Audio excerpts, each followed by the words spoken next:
Well, thank you all for coming.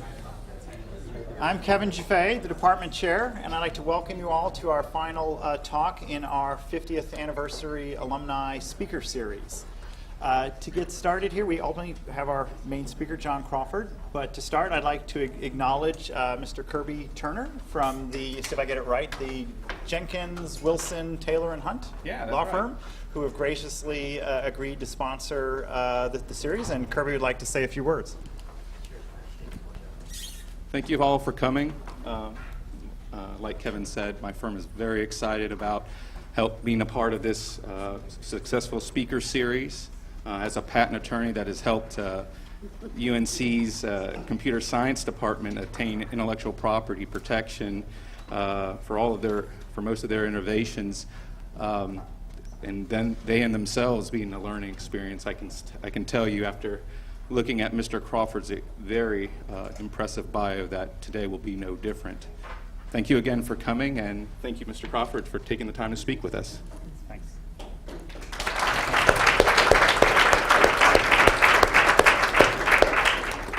Next, I'd like to introduce Dr. Fred Brooks, who will introduce our speaker.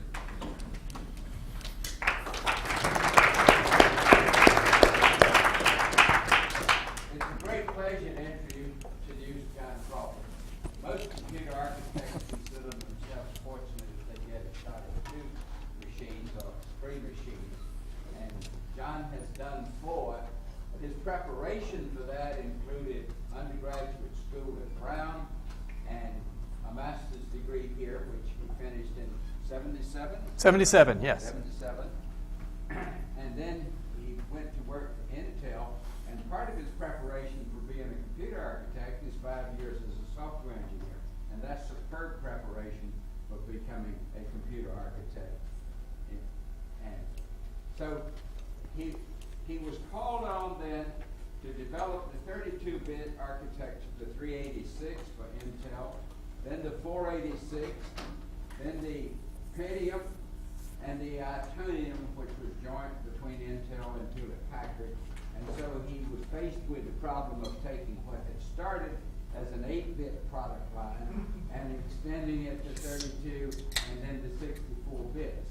And designing within the constraints of an existing product line when you're doing something radically different is a major challenge. And the fact that he did it well enough at each step that they wanted him to do the next step is a huge compliment. So it's a pleasure to have John Crawford.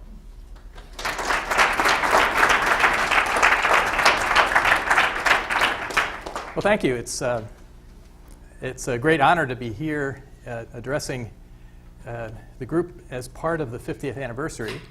So thanks for inviting me to come out. And I would like to begin my talk with I'm going to actually bookend the talk with something that happened to me last year, which was my last award, where I was named a Fellow of the Computer History Museum out in Mountain View, California. If you have a chance and a free afternoon or something while you're out in Silicon Valley, I highly recommend going there. Anyway, as part of that award, they did a video interview of me. So it's online. It goes on and on for hours. If you can't get to sleep at night, you could give that a try. But as part of the award ceremony, they extracted a 4 or 5 minute video from that, and the first part where they chose to extract actually has quite applicability to Carolina. So I thought I'd start with that.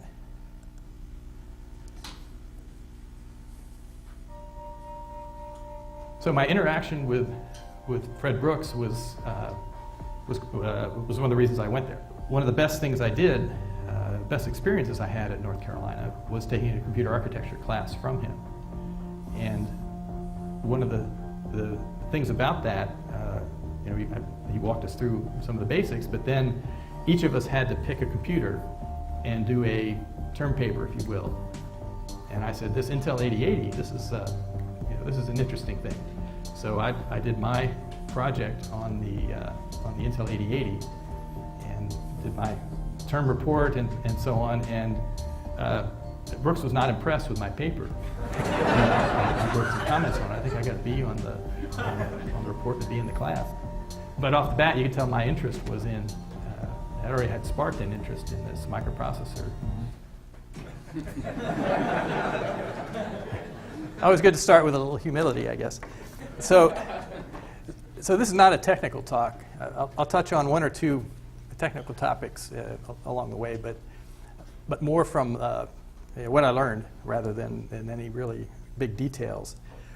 So I'm going to go with a little more depth of my resume and then dig into some anomalies, curious things that happened in my 36 years at Intel, and close up with some things I found that worked for me to keep work and life in balance in what was a pretty intense working environment. So let me get on with this. So the last 14 years or so I was at Intel. I guess I was too old to head up a project, so I headed up some investigations in some key topics for servers. So I ended up with reliability and power efficiency investigations and came up with some things that were incorporated in our server product line.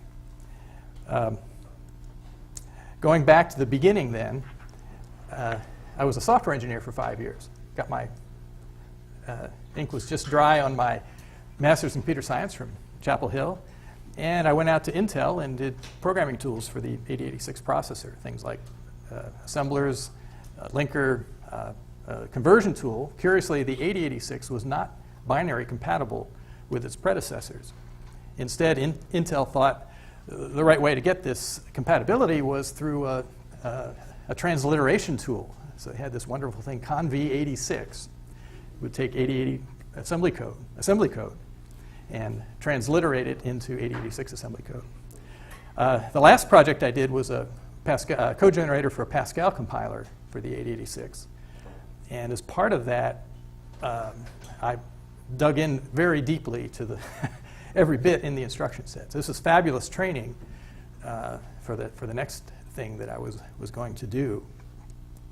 And then, through a rather fortuitous turn of events, I ended up being the chief architect of Intel's 386 chip. I'll go into more depth of this in the anomalies, because this is certainly an anomaly. And then in good Silicon Valley fashion, before you get done with one processor, you had to be already working on the next one. So there was a year or two overlap between the 386 before we were completely done with it.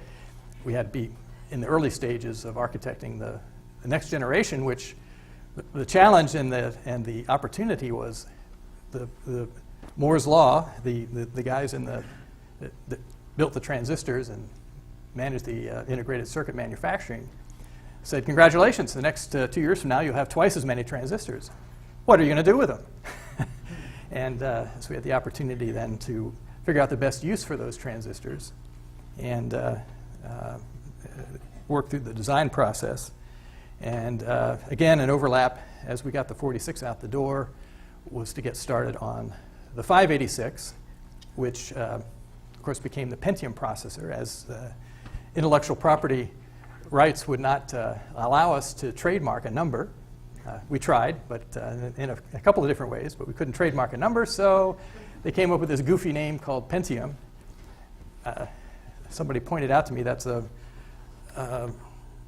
merger of Greek and Latin kind of stuff, but anyway, it worked. And worked up through that. Afterwards, I had a couple of years where we were looking at a 64-bit extension of our 32-bit extension of our 16-bit extension of an 8-bit product.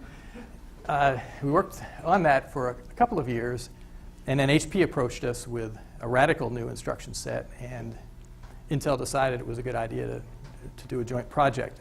I ended up managing the joint Intel-HP team that refined the Itanium architecture. I can't say I defined it, but because it was defined really and initial development took place at HP Labs over several years, but the team that I managed got it to be something we could build, and we had many generations of the Itanium products that were an enterprise level, highly reliable kind of product, and that was that. And I already mentioned then the focus changed from project orientation to more of a technology focus and mentoring the younger folks coming up. So I would spend more and more of my time working with and providing advice and guiding the folks coming up. So I retired in 2013, and my last day of work was just before my 60th birthday. And I had a wonderful retirement 60th birthday celebration that my wife organized for me. And since then, I have changed to some different fields. I'm on the board of directors of Global Media Outreach, board of directors, and a tech council for that outfit. It's a internet outreach, Christian outreach ministry thing. And I'm also involved with a small liberal arts Christian college in California that's, the last couple of years, been looking at starting a computer science undergrad program. So that's kept me a little bit busy and has used some of the skills that I've picked up. So that is a little more in-depth on my resume.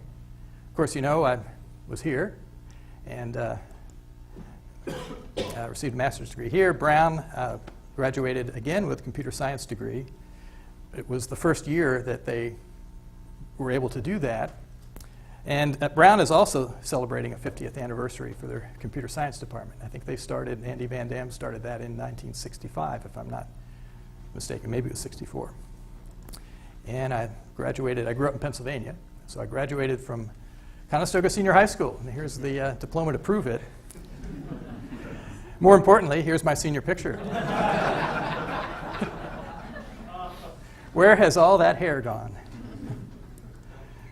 Okay, so with that as kind of an extended introduction, I want to focus on or go in depth on a couple of strange things that happened to me along the way.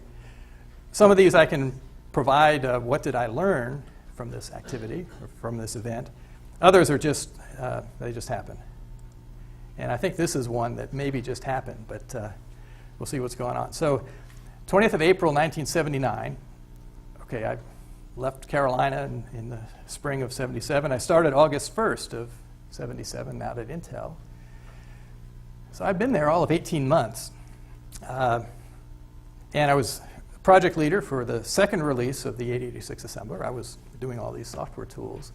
And the main thing we were doing was adding the 8087 floating point instruction set, support for that and how one would program that particular thing. And my team was all of 2 other people, I guess, so this was the activity. And then John Palmer was an industry veteran, and he was one of the leaders for the IEEE Standards Committee defining what would become this famous IEEE 754 floating point standard. And at the time, I was working on, okay, how do we support this thing? John was defining what it was, working with Professor Kahan at Berkeley and others that were Class 2, loving kindness meditation. defining the thing. So anyway, I come to work, and I find a paper memo in my inbox. Now, this was back in the prehistoric days, so this was before email. And the way we would communicate is you would write something and paper. It would get copied by a secretary and distributed to the people that you wanted to distribute it to. And so I get this memo, and then I pencil a reply. We'll see that later.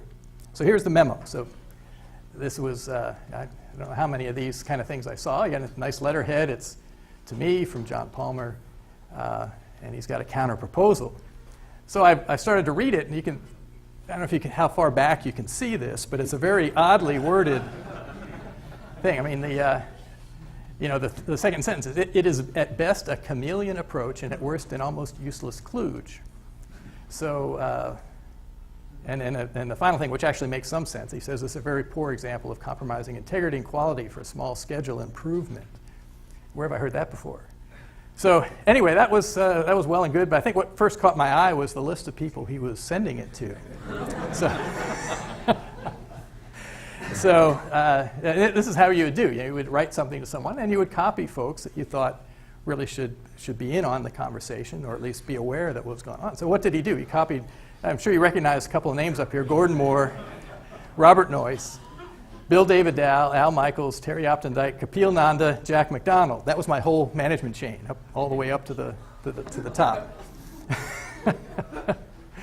And then, for good luck, he threw in an executive vice president, a couple of marketing folks that were senior vice presidents. So here, 18 months in the job, and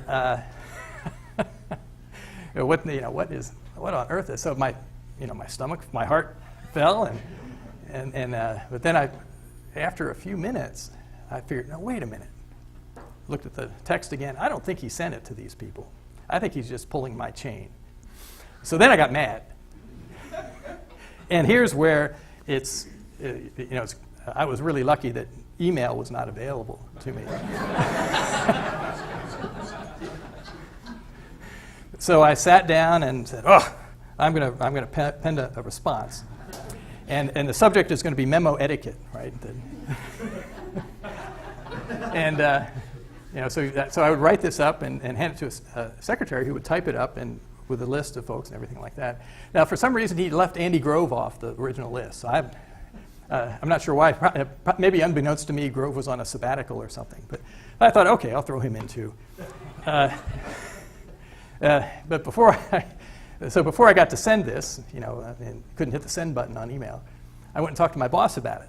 And he said, John, come on and talk. I'm all steamed up, and you won't believe what Palmer did. So he sat me down. We talked through it. He calmed me down. He took the memo from me. He said, I'll handle this. And he did. We both calmed down. John Palmer and I managed to work together and carry on. But I thought this was pretty odd. So I never did talk to John about this to resolve it, but I did keep the papers. I'm not sure what I learned about this, but I guess one thing I learned is even very senior people can do some strange things and line up and be very enthusiastic about making this change. And by doing so, I was able to override a very strong know-how from my boss. And glad that I did. I think it was a key part of the success that would help it continue on and be more competitive. So that was we're not done with the 3D6 yet. I really like this project, as maybe you could tell. So I come into work one day, and on my chair I find this, which I thought was fabulous. Bad cooking can at least be thrown away, but bad architecture is much harder to dispose of. I never did find the culprit, but I thought this was good advice. And I actually used it later on. About 10 years later, I used the same graphic on something. So speaking of anomalies, in 1984, I got married. We're right in the middle of the 3D6 activity here. So in 1984, I got married, and then yet another anomaly the next year. August of '85, a large box is delivered to my office. It's from the Paris sales office. Wow, I never got anything from a sales office, let alone a big box from Paris. This was awesome. So what's inside? Open it up. It's a case of Veuve Clicquot champagne. Oh my. So a very nice letter then included from the Paris sales office, basically thanking the engineering team for developing the chip and getting it to market. And good advice, right? Don't share it with marketing. They'll just drink it all. And so this is fabulous. This was a very nice thank you. It's probably the only positive thing I ever got from a sales office. You can imagine they deal with customers day in, day out, and they hear complaints and whatnot, and they condense all those complaints. And then when we come visit, they explode all those condensed complaints at us. So this was very nice to get a very positive thing from them.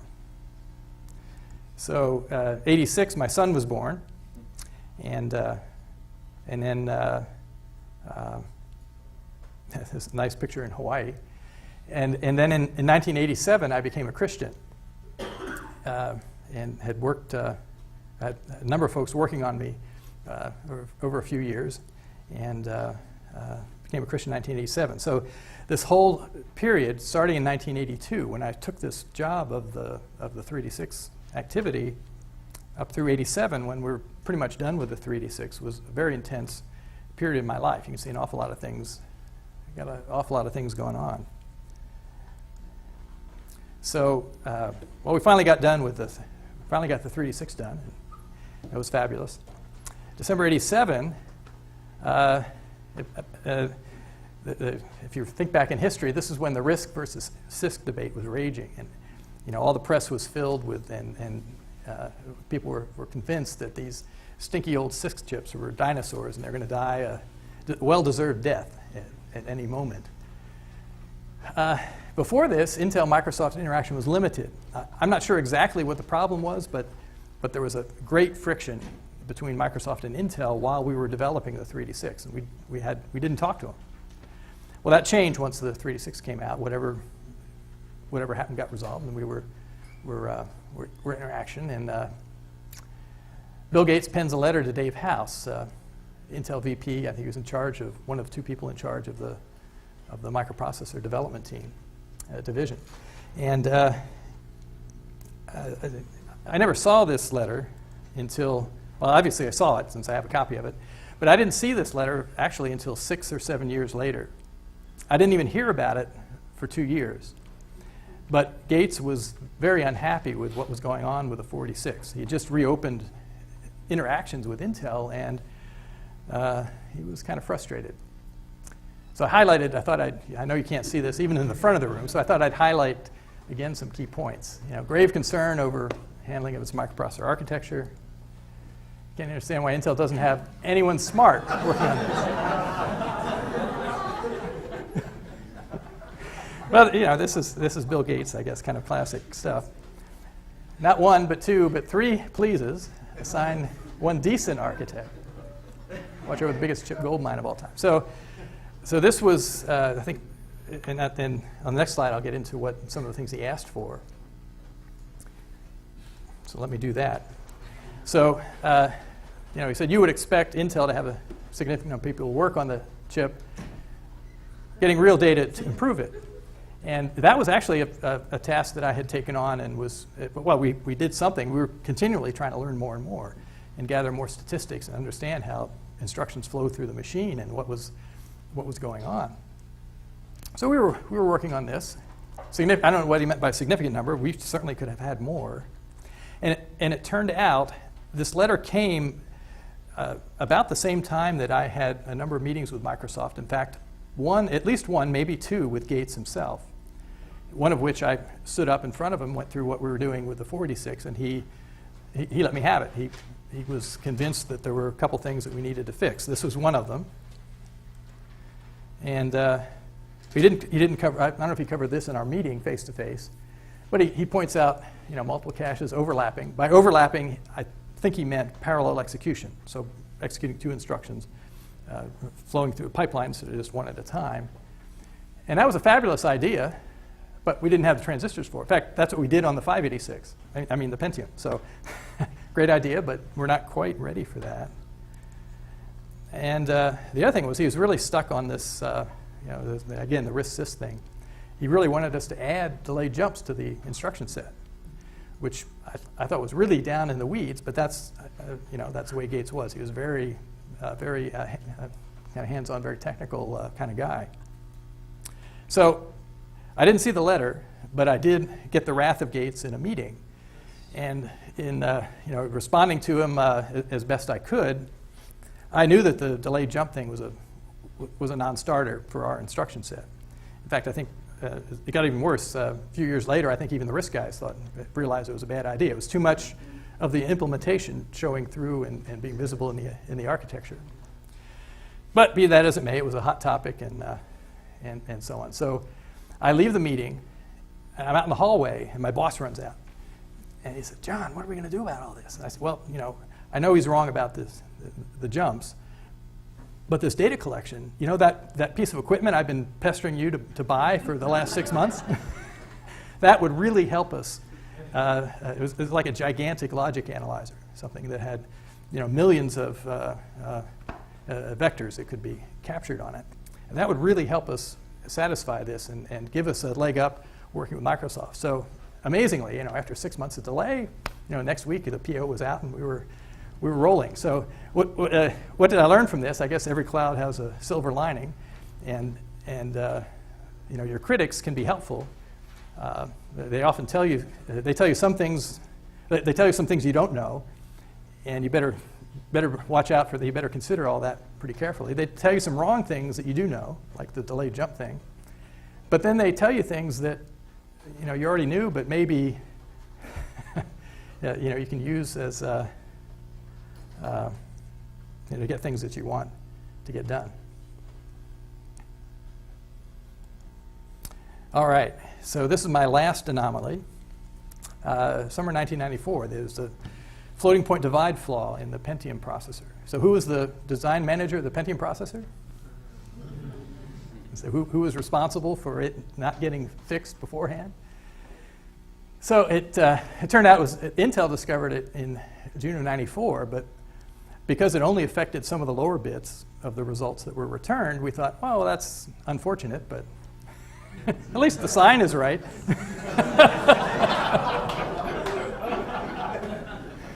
And so we set about coming up with a fix, and we were just going to fix it and roll it out and ship it along and probably slide it in a small little note kind of thing.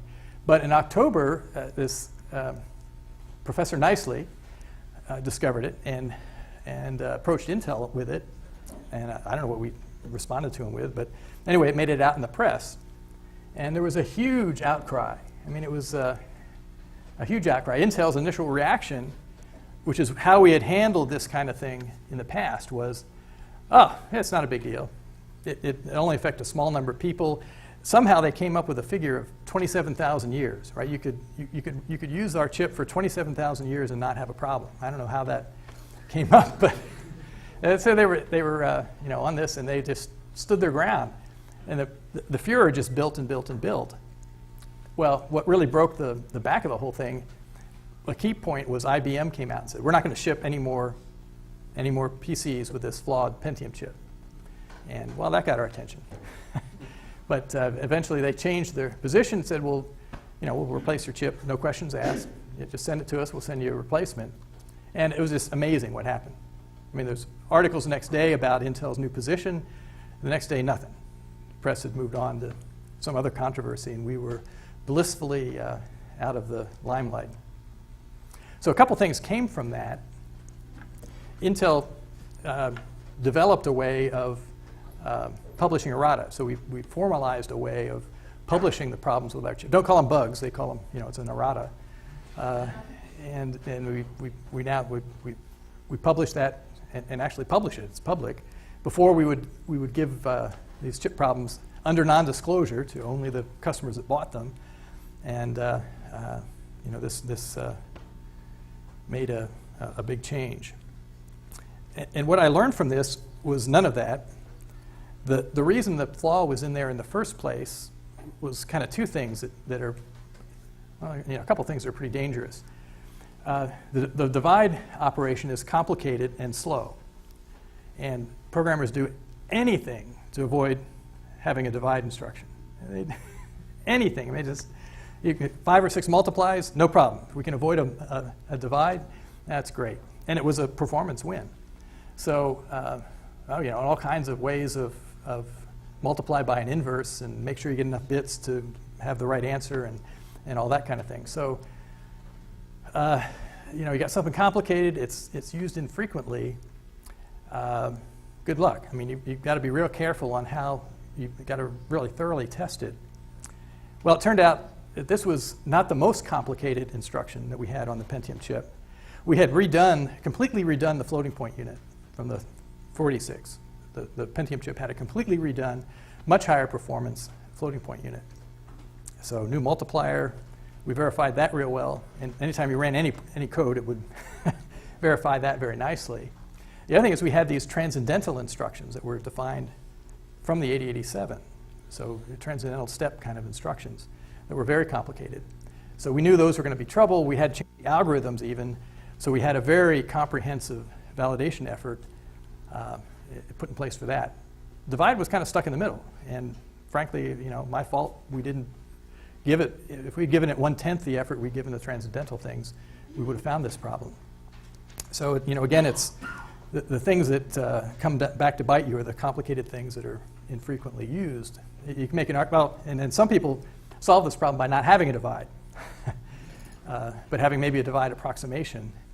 If we'd taken that step, we'd still be in trouble because the flaw was actually in the first step. It was in a table that produced an initial approximation, and then it was an iterative kind of thing, produced 2 bits of a clock to come up with a divide answer. And it turned out the other problem that came up was premature optimization.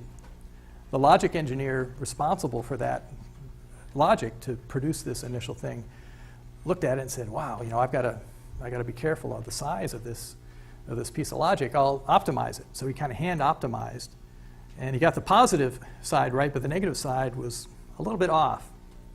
But he plugged it in, and it seemed to work until Professor Nicely came along, and the final irony was when they put the fix in.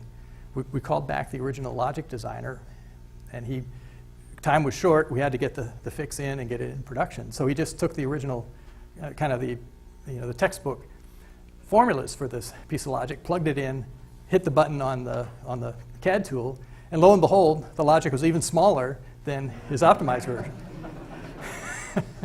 Now you can imagine why, because of course the one he'd had there, the optimized was wrong, and so some symmetries were probably missed. So anyway, that was a case where premature optimization again came back to bite us.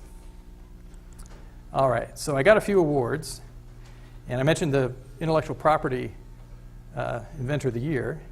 I thought that was great. A couple PC magazines, and I got a IEEE Engineering Leadership recognition. So this was for my project leadership of Pentium processor and some of the other processors, which were more technical, but that was more management. And so now a couple more I'm really proud of. I got the Eckert-Mockley Award, 1995, for computer architecture.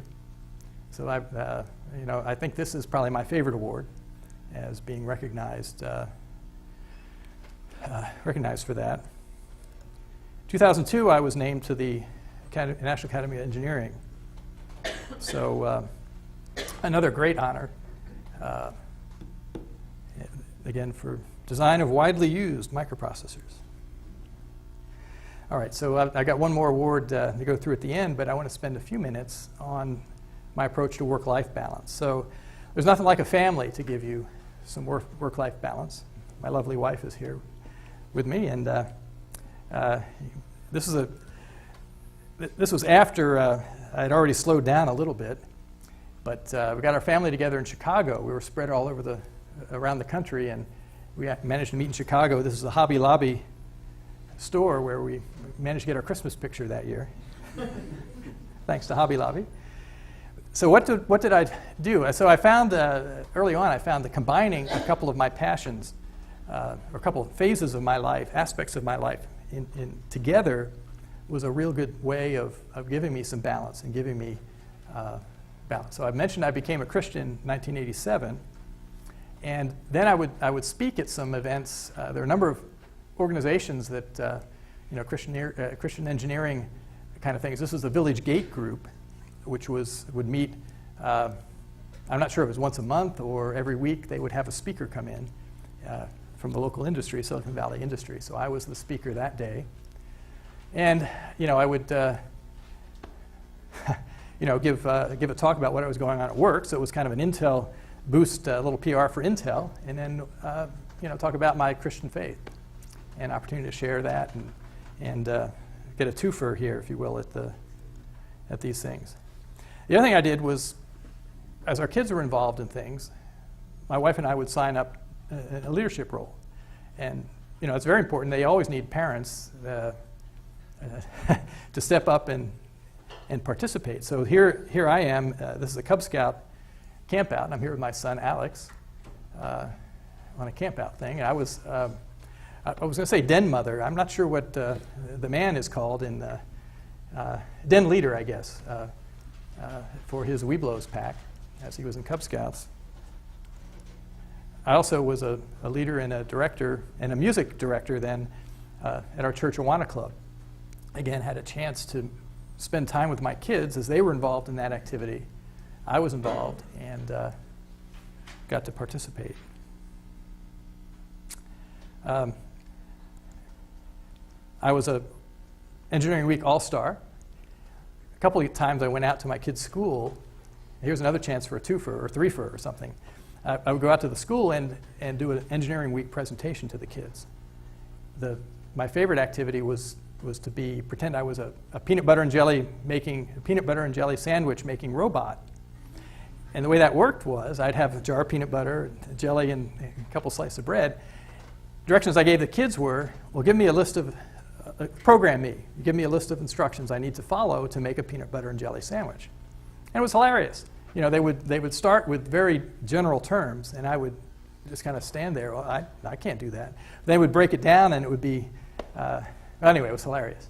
So, I got to do that. I was a judge at the Intel Science and Engineering Fair. They took over this fair while I was at Intel, while I was an Intel Fellow, and got to be a judge for a couple of years. And that was amazing to see work.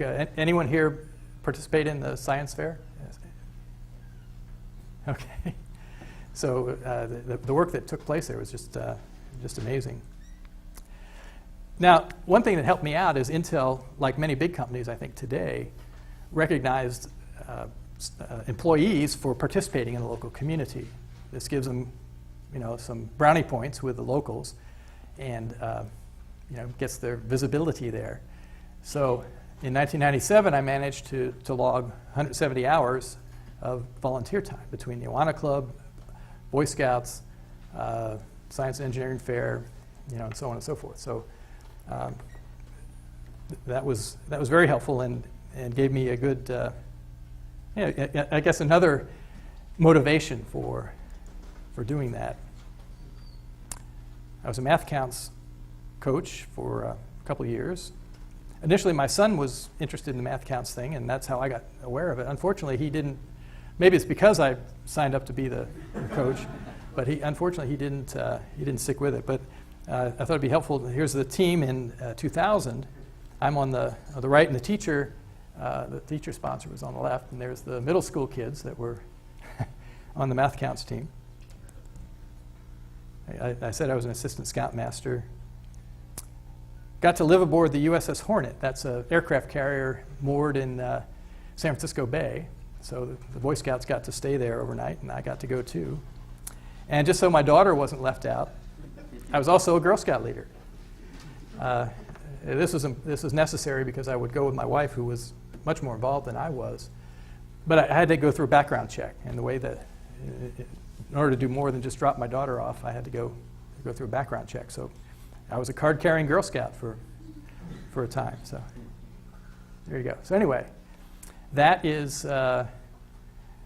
So I guess overall, work-life balance was trying to combine different interests that I had, different facets of my life in ways that try to combine together.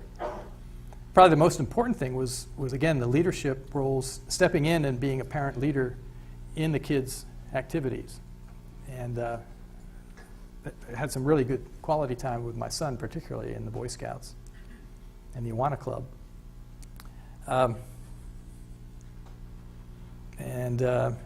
That really gave balance. From time to time, I would have to work 80-hour weeks. We get these chips come to a crescendo. It's really everything comes together, and it's just crazy. But it's crazy. It's intense. It's exhilarating. But it's not something you can do for a very long period of time. So you get through all that. Fortunately, there's an end point, and then you can relax at least for a week or two, while some other group has got it going. Okay, so now it's time to wrap up. So let me come back to my last award, again, the Computer History Museum Fellow. And I want to close with the words. I opened with the video that opened my recognition there. And I want to close with just a short phrase that I used to close my talk there. And that is, all these chips that I talked about, all these chips I worked on, are obsolete. They're all that work is in the dustbin of history. But what remains is my family, my wife, my kids, and also my Christian faith. So, thank you.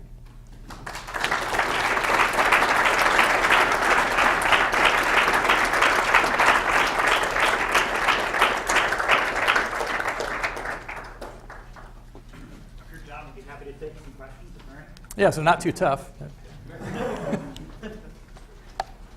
want to talk about your cufflinks? Oh, my cufflinks. Yeah, I've got to get some souvenirs. I got a tie from the 46 project, so you can see it's kind of a chip pattern. And I have Pentium chip cufflinks. I wore a French cuff shirt just so I could wear my Pentium chip cufflinks. So a question over here? So some of my friends work at Intel, and they describe the culture as pretty challenging. And that first letter that you got showed reminded me of that. Was that just a wise tale, or was that that seemed like a pretty harsh approach to management? Yeah, well, that was an anomaly. I mean, that why I kept that all these years. It was just so odd. But the culture was such, again, Intel, like big companies, has a set of values that they drill into their employees, right? And they kind of brand your forehead with them. And Intel's key values when I joined the company, they had 3 key values. It was risk-taking, but that had to be balanced with results orientation. So you had to quantify as much as possible the risks you were taking. And then discipline, kind of to balance between the two. So it was risk-taking, results orientation, and discipline. One of the attributes, I can't remember which one, included, it was probably results orientation, included this concept of a constructive confrontation. I think that was I think it might have been the title of one of Andy Grove's books, or a subtitle. And the idea was, if you disagree, if you have that as things are coming up, they encourage an open and honest discussion, get everything out on the table, and if you disagree with somebody, make sure you have your argument correct, you have your data, and get everything out. But focus, make it constructive. No ad hominem attacks, no name calling, no screaming. Well, not much anyway. I was discouraged anyway. But argue with facts, have an open discussion, and then typically decisions were made as a peer plus one kind of thing. So you would be on a group of folks working on something. The peers would present their positions. If you didn't have a consensus from the group, then you'd argue it out, and then your plus one would say, okay, we're going to go this way, or we're going to go that way. But the idea being,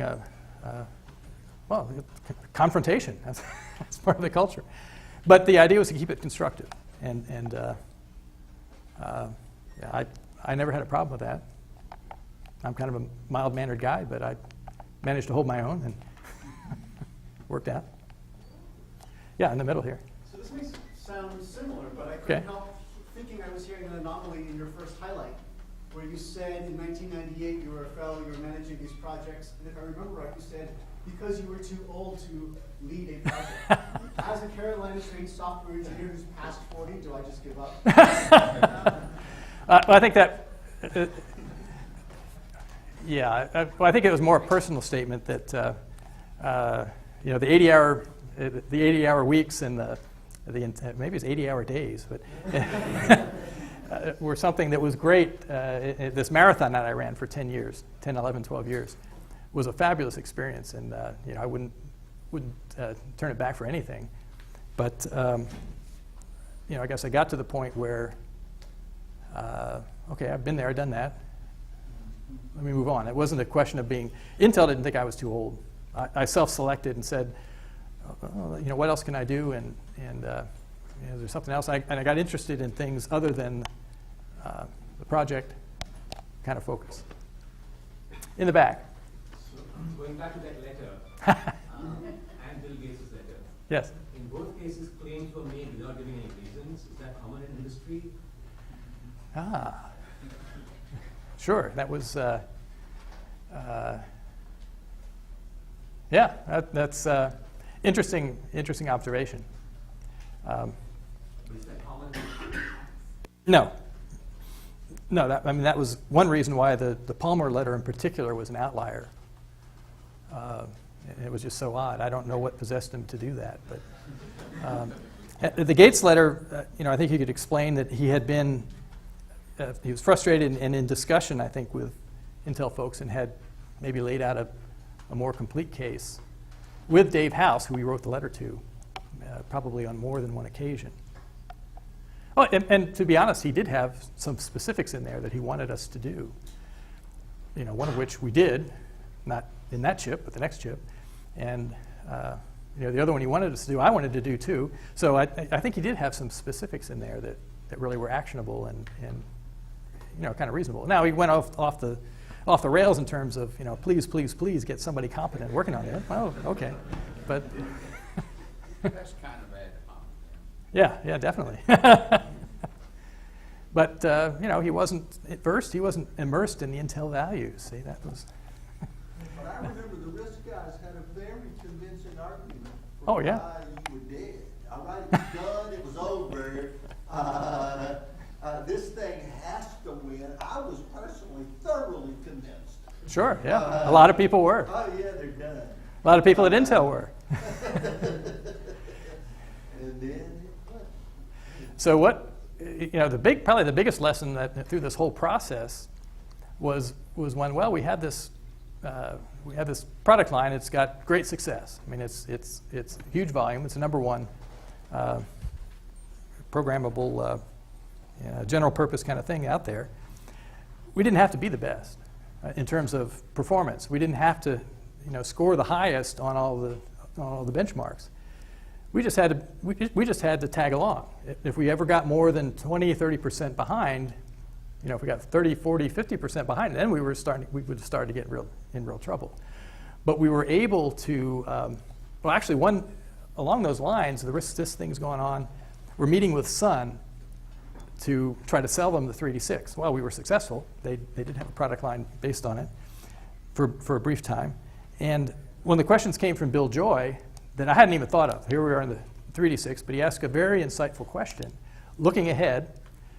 And his question was, how long, what does it take for you to determine the length of an instruction?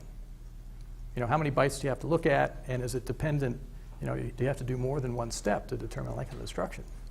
So he asked that question, and I didn't have an answer. I hadn't even thought about it.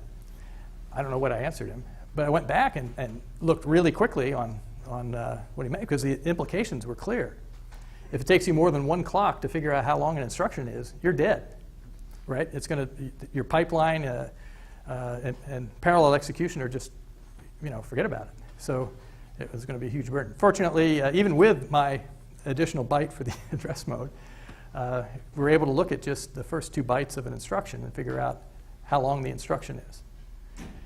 And now it wasn't pretty, and the instruction set you could have modifying prefixes that would throw that all out the window, but they were very infrequently used. So, for example, that was one item. The big thing about the RISC chips is they were able to do 1 instruction per clock. That was their big thing. They got a pipeline going. The pipeline going on chip cache, decode, fetch, decode, execute, boom, boom, boom, clock by clock. Well, we were able to do that with a 486 for 99+% of the dynamic mix of the instructions. Except for 1 clock per instruction. Of course, nobody did 1 clock branches if they were taken, but everything else was a 1 clock instruction on the 486. So we were able, if you will, to steal some of the big ticket items that the RISC guys were going after. And we weren't as good as they were. And our, the instruction set was ugly, but we weren't after a beauty contest. So we were able to stay, just as long as I think we were like 20, 30% behind at the worst, and then eventually we actually got faster in the 2000s. The guys in Oregon really kicked into it and got, in the back. So it seems a lot of Intel's success was on the fact, so it was always like this hot group of architects would run off to the next non-compatible, the new thing.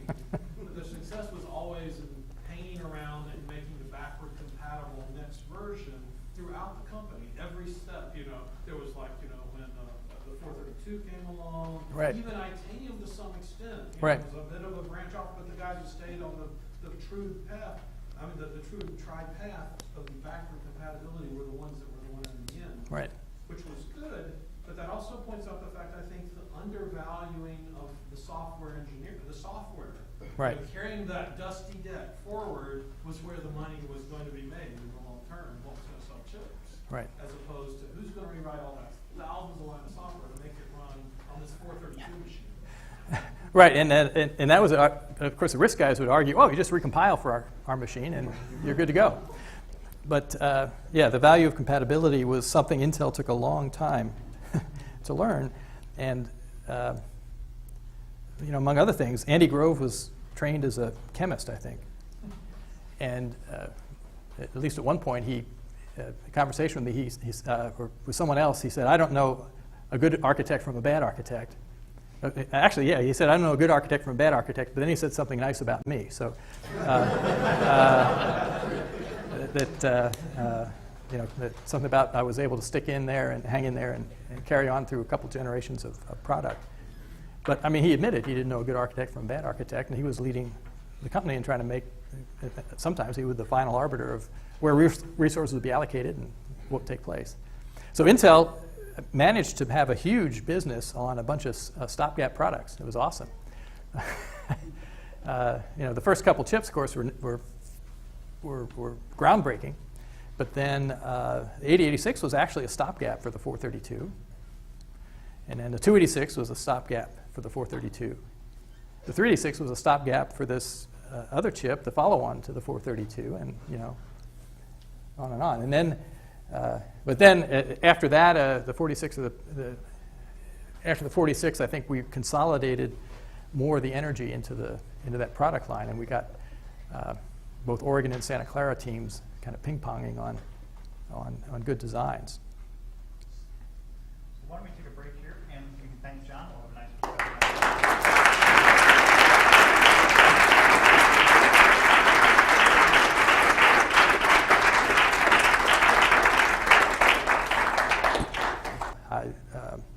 I guess I was too old to head up a project, so I headed up some investigations in some key topics for servers. So I ended up with reliability and power efficiency investigations and came up with some things that were incorporated in our server product line. Going back to the beginning then, I was a software engineer for 5 years. Got my ink was just dry on my master's in computer science from Chapel Hill. And I went out to Intel and did programming tools for the 8086 processor, things like assemblers, linker, conversion tool. Curiously, the 8086 was not binary compatible with its predecessors. Instead, Intel thought the right way to get this compatibility was through a transliteration tool. So they had this wonderful thing, conv86. It would take 8080 assembly code, and transliterate it into 8086 assembly code. The last project I did was a code generator for a Pascal compiler for the 8086. And as part of that, I dug in very deeply to every bit in the instruction set. So this was fabulous training for the next thing that I was going to do. And then... Well, thank you all for coming. I'm Kevin Jaffé, the department chair, and I'd like to welcome you all to our final talk in our 50th anniversary alumni speaker series.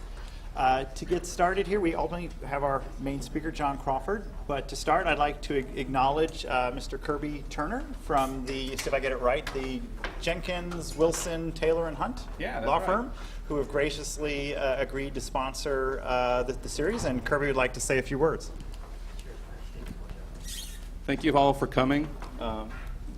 Like Kevin said, my firm is very excited about being a part of this successful speaker series.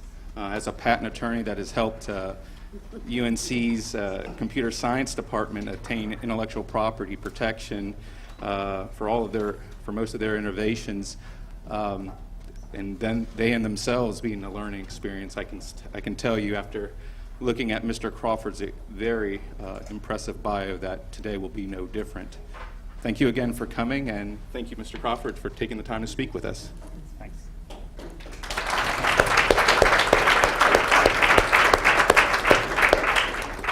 Next, I'd like to introduce Dr. Fred Brooks, who will introduce our speaker.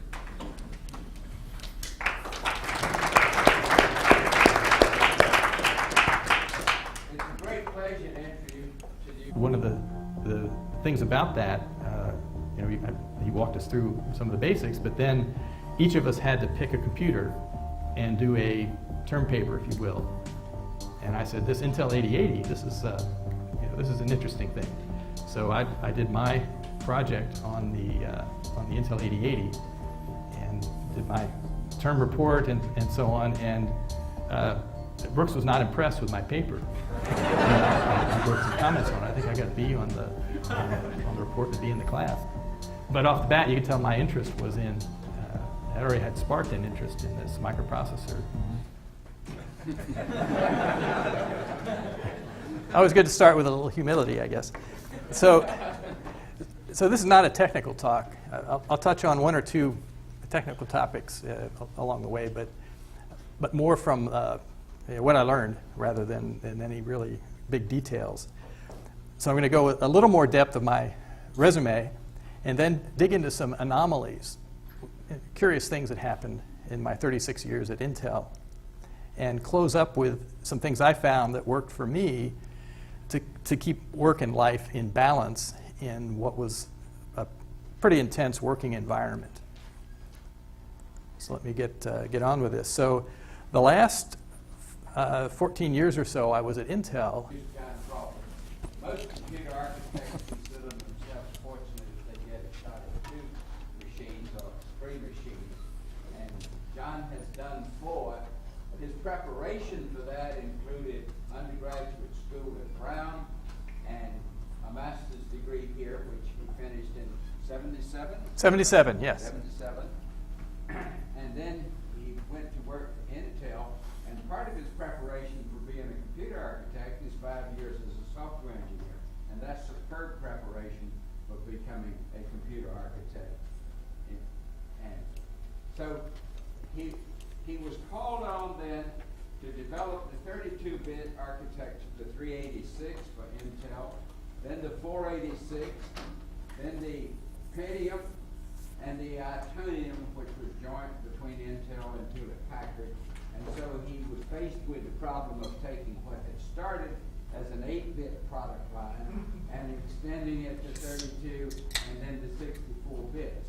And designing within the constraints of an existing product line when you're doing something radically different is a major challenge. And the fact that he did it well enough at each step that they wanted him to do the next step is a huge compliment. So it's a pleasure to have John Crawford.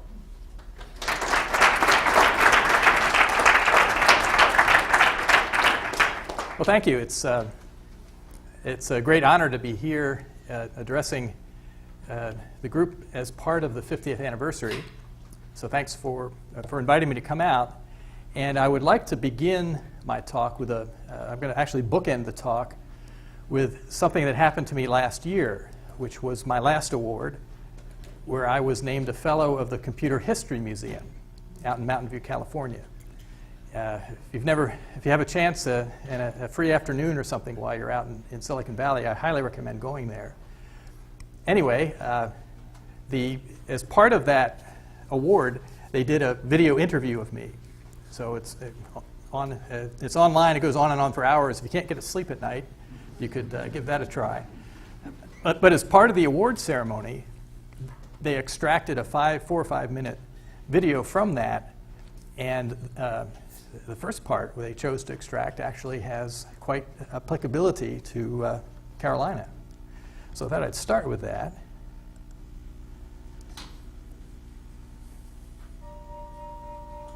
So my interaction with Fred Brooks was one of the reasons I went there. One of the best things I did, best experiences I had at North Carolina was taking a computer architecture class from him. And